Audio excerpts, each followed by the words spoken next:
ሰላም أمل العالم زلهم كبرات حوات سلام እግዚአብሔር مساخم يخون نايلوم معنت مدبين بار كتفتو تسفا እንዳ ገበርኩ ቅድምና ኦምባለይ ግን እቶም ሓደሽ አዘለኹም ላይክ ሰብስክራይብ ኮም እንዳ ገበርኩም ነዚ መዓልታዊ ሒዘ ዝመጽ ቪዲዮታት ተኻፈልቲ ክትኮኑ በኽብሪ ዕድመኩም እቶም መሳይ ዝጸናሕኩም ከዓ ከም ቀደምኩም ምትብባዕኩም አይፈለኒ እዚ ቪዲዮ ብላይክ ጀምሮ ናይሎም ማዓንቲ በሓንሳብ ከድና ንሰርሖም በአር ክብራት ሕዋተይ ኣብ ምእተዊ ከም ዝረኣኹሞ ኣዝዩ ጽቡቕ ዝኾነ ብፍላይ ንዚ 40 ዓጸም ዝኾነና ብፍላይ ኣብ 40 ዓጸም ጥራይ ኣብ ናይ ጾማት ዘይኮነ ኩሉ ግዜ ብገዛና ምስ ዝተፈላለዩ ገርና ክንፈልዮ ዘይብልና ማለት እዩ ሕጂ ኣብዚ ትርእይዎ ዘለኹም እንጣጢዕ ብዮ ማለት እዩ ኦርጋኒክ ዝኾነ ኣዳልየ ኣለኹ ማለት እዩ 4 ፕላስቲክ አሎ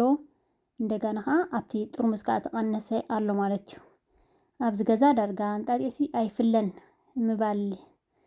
ኩሉ ግዜስ ምባል ይቀልል ማለት እዩ ክብራት ሕዋተይ እንጣጢዕ ንብዙሕ ዝጥቀመሉ ዋላ ንፀጉርና ክንፈርዞ ተደሊና ከነለስልሶ ተደሊና ከነፀቦ ብጣዕሚ ዝብላዕ ንድስተን ዝተፈላለዩ ዝጥቀመሉ ገዛና ግድን ክንፈልዮ ከኣየብናን ዋላ ንኣሽቱ ቆልዑ ተልዮምና ከማን ምስ ርግኦ እንዳገበርና ኣብ ፀብሒ ከም ዝረኣኹሞ ኣብ ፃሕሊ ክሽን ዝበለ ጌርና ኣብ ፃሕሊ ጌርና ዝሰራሕናዮ ፀብሒ ድስተ ምስ ኩሉ ነገር ማለት እዩ እንጣጢዕ ከዓ ብጣዕሚ ጽቡቕ ትሕዝቶ ዘለዎ ብፍላይ ኣብ ናይ ግዜ ጾም ከዓ ካብ ኩሉ እንታይ ዝበሃል ጠጠው ስለንብል ሕጂ ትሕዝቶ ናይዚ ልክዕ ከም ናይ ዓሳ ትሕዝቶ ስለ ዘለዎ ግድን ኣብ ስዕረት ኣብ ታሽሙ እንደገና ኣብዚ ናይ ጾማት ግዜ ካ ጾምካ ውዒልካ ካ ማዓነጥኻ ልስልስ ቀብለልካ ዝኽእል ማለት እዩ እዚ ትርእይዎ ዘለኹም ስዋ ናይ እንጣጢዕ ማለት እዩ ወለድና ኣብዚኣ ካ ክፍትነክን እስኪ ክብራት ሕዋተይ ክፍትነክን ኣብዚኣ ስደት እንታይ ዝበሃል ንደታትና ከይመሰልና ዋላ ሓደ ከይፈለጥናዮ ከይከኣልናዮ ወፂና ከምዚ እንዳገበርካ ምእራይ ኣረዝ ናይ ኣደታትና ታእሽም ምስክንደይ ክበዝሕ እዩ ስራሕን ብእውነት ኣነ ከምዚ ሓደ ግዜ ምሸ ኩሉ ግዜ ሕጉስ መቸም ኣይትኾነን እንዲኻ ኩሉ ግዜ ሕጉስ እያ ክብለክ እንትኾነት ሓሳዊት ጥራይ ትብላኒ ከምዚ ምርር ክብለክ ሓደ ግዜ ምሽተ ንፀርፅር ኢኻ ንድሕሪት ትምልስ ይብል ከምዚ ኣገርክ እንትኽእል እስኪ ሓደ ግበራ ወይ ከዓ ልቢ ግበራ ክብራት ሕዋተይ ኣደታትና ብዙሕ ስራሕ በቃ ክብራት ሕዋተይ ከምዚ ገይረን እቲ እኽሊ ኣርየን ሓፂበን ሰጢሐን ኣካንሾለአን ገለመለ ገይረን ብጣዕሚ ማለት እዩ ብዙሕ ፕሮሰስ ዘለዎ ንሕና ኣይኒ ከምዚ ገይርና ብሰፍኢ ገይርና ኣይኒ በቆፅ ኣይኒ ኣሪ ኩሉ ፅሩይ ዝኾነ ኩሉ ሬድ ዝኾነ ተኸኽየለ ክንሓፅብ ተደልና ማሽን ኣቑሑት ክንሓፅብ ተደልና ማሽን ናይ ኣቑሑት ማሽን ናይ ክዳን ብዕንጨት ከነብላይ ንኽእል ብእውነት ከምዚ ሽዑ ዝክር ቢለን ድሕሪት ሽዑ ወለድና ዝሓለፍኦ ሕጂ እውን ዝሓልፍኦ ዘለዋ ማለት እዩ ኢሎም ሰበልኩ ሽዑ ዋው ተመስገን ኣምላኸይ በስመ አብ ድሓን ኢልካ ተብል ማለት እዩ ስለዚ ዘን ሕዋተይ ማዕረይ ከምዛ ትርእይዎ ዘለኹም እንዳገበርኩ ክንቆልዑ ኢና ጽቡቕ ጌርና እዚ እንጣጢዕ ማለት እዩ ንድስተ ተደሊና እንተደሊና መቸም በዚ ብዙሕ ነገር ክስራሓልኩም ኢለንቅነ በዚ ዝዳሎ ማለት እዩ ስለዚ ከምዚ ትርእይዎ ዘለኹም ብዙሕ የዳልዮ ዘለኹ ኣነ ናይ ሕጂ ንኹሉ ከዓ ብዙሕ ሒዘኩም ግዜ ክብራት ሕዋተይ እንታይ ዝበሃል ክገብር እየ ማለት እዩ ንኹሉ ቀላልየ ገለመለ ክምለሰኩም እየ በዚ ጌርና እንተቐሊናዮ ዕሙቕ ዝበለ ዋላ ኣብ ድስቲ ኮይኑ ኣይነጥረናን እዩ ብዙሕ ማለት እዩ ዋላ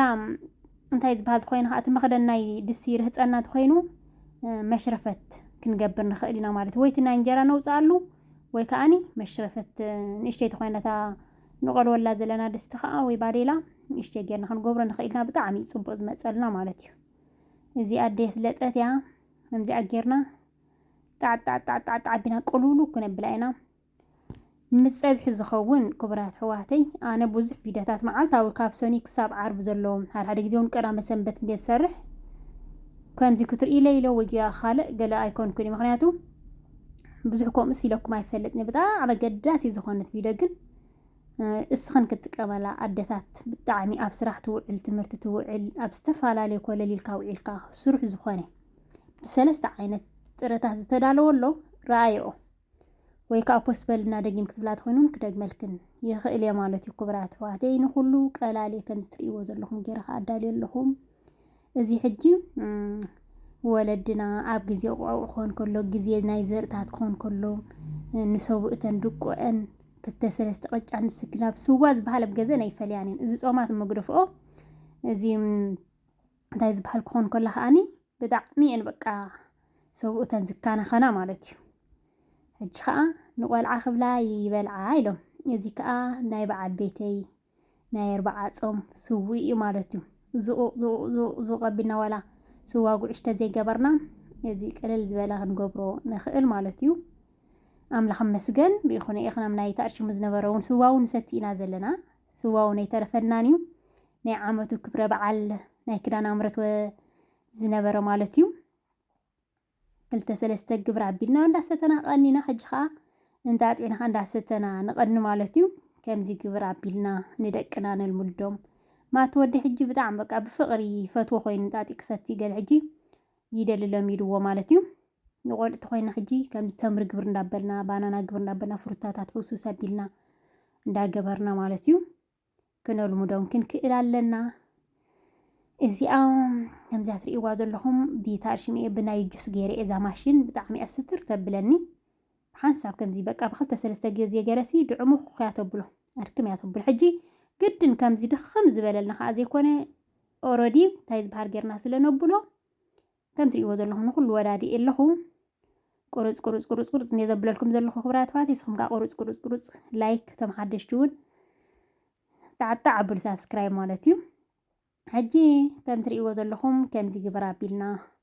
ንነዊሕ ተኮይኑ ኣብ ፍሪጅ ክነቕምጦ ንኽእል ኢና። ንሽዑ ተኮይኑ ከዓኒ ኣብ ደገ እንዳገበርና ክንጥቀመሉ ንኽእል ኢና። መትሓዘይ ሓፃፂበ ኣፅፊፈዮ ኣለኹ። ሕጂ ናብኡ ክንመልኦ ኢና ንሕጂ ንጥቀመሉ ከዓ ክንገብር ኢና ማለት እዩ። ክቡራት ኣሕዋተይ ንቆልዓ ክብላ ይበልዓ ሕጂ ከዓሲ ንሰብኣይ ንሰብኡትና ከምዚ ጌርና ንካናኸን እንተበልና ንሕና እውን ማዕረ ማዕረ ሰብኡትና ኢና ንሰርሕ። ክቡራት ኣሕዋተይ ንዛ ነፍስና ከምዚኣ እንዳገበርና ንቆልዓ ክብላ ይበልዓ ንሰብኣይ ልካሲ ንኩሉ ማለት እዩ። ከምዚኣ ግብሪ ኣቢልና ጣዕ ክነብላ ንኽእል ኢና። ሕጂ ኩሉ ምልእ ኣቢለየ ኣለኹ። ኣብዚ ከዓ ንሕጂ ዝኸውን ከዓ በዓል ቤቲ ሕጂ ካብ ስራሕ ክመፂኡ ኣነ ኣትየ ኣለኹ ካብ ስራሕ ማለት እዩ። እዚኣ ከዓ ጣዕጣዕ የብላ ኣለኹ። ከም ትርእይዎ ዘለኹም መግብና ግብሪ ኣቢልና ከዓ ገለ ዓይነት ዝኾነ መግብና ግብሪ ኣቢልና ከዓ ክንሰትዮ ኢና ማለት እዩ። ስዋ እዚ ብእንጣጢዕ ዝተዳለወ ስዋ ናይ 40 ፆም ማለት እዩ። ካብ ስዋ ከማን ዝበለፀት ትሕዝቶ ናቱ ተሪእኻየሲ ብጣዕሚ ሕጂ ኣብዚ እንታይ ከገብረ ጨው ክገብረ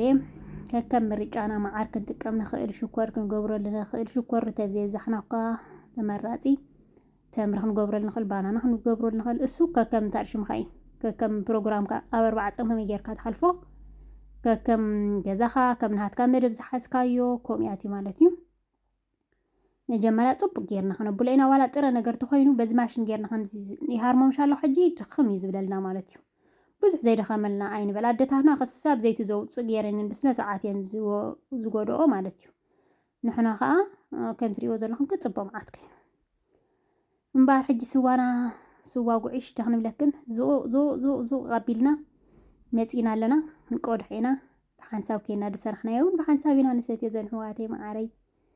ዘምሕዋተይ ኩላትኩም ዝዓበኹም ዝነኣስኩም ንእሽተይ ሒዘ ምፃ ዓብዪ ሒዘ ምፃ ኣጎነይ ኮይንኩም ሳፖርት ትገብሩኒ ማለት እዩ። ኩሉ ግዜ ከም ትርእይዎ ዘለኹም መግቢ ዝበሃል ከማን ኣየድልን እዩ። ብጣዕሚ ብጣዕሚ እዩ ከም ትርእይዎ ዘለኹም ፅቡቅ ዝኾነ ኮይንልና ኣሎ። ዝሕል ዝበለ ማይና ግብሪ ኣቢልና ክንሰትዮ ንኽእል ኢና ማለት እዩ። ክቡራት ኣሕዋተይ ከምዚ ግብሪ ኣቢልና ንደቅና ንዓና ጥልል ፄምና ውዒልና ከዓኒ መዓናጥና ኣለስልስ ነብሎ ማለት እዩ። ክቡራት ኣሕዋተይ ድስተ ከምዚ ዓይነት ክንፈሊ የብልናን።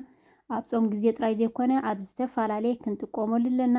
ንዝተፈላለየ ከዓ ማለት እዩ። እዛ ልባኻ ዝሕልአት በካ ባዕለይ ባኹም ከይበፅሐ ሰኒ ሂበ ኣለኹም ማለት ሚእቲ ካብ ሚእቲ ዋላ 101 ደይኹን ክቡራት ኣሕዋተይ ብዝኾነ ብጣዕሚ ከምዚ ግብር ኣቢልና ዘን ኣሕዋተይ ኣብ ገዛና ድልዎ ኣቢልና ኣብ ገዛኻ ዘሎ በረከት ስራሕ ኣቢልና ንዓና ንደቅና ንጠቐም ንለማዓንተ ብዚ ከኣኽለኒ ጀሚረ ክሳብ ዝውድእ ዝተኸታተልኩምኒ ካብ ልቤ ዘመስግነኩም ንፅባሕ ብካልእ ቪድዮ ክሳብ ዝምለሰኩም ሰላምን ጥዕናን ሰሰ